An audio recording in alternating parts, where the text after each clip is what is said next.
where I had breakfast.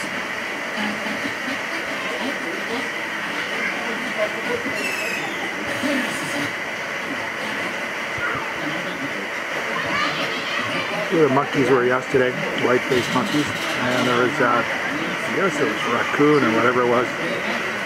There's a few pictures of, and I'm meeting her today. I'm going to be moving on to Laughlin tuning her pretty soon, but yeah, it's kind of neat. Neat little place, just finished eating, just after, at 7:30. Oops.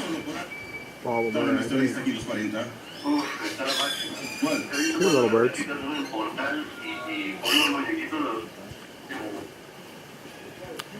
This bird here was just over right beside me. Would be with about 4 or 5 feet from where I was sitting. And I didn't see him fly up. And he got a really nice soft little chirp.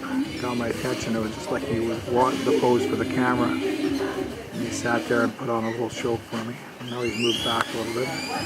There's 3 or 4 of them around here. Kind of cute. Anyway, get the idea.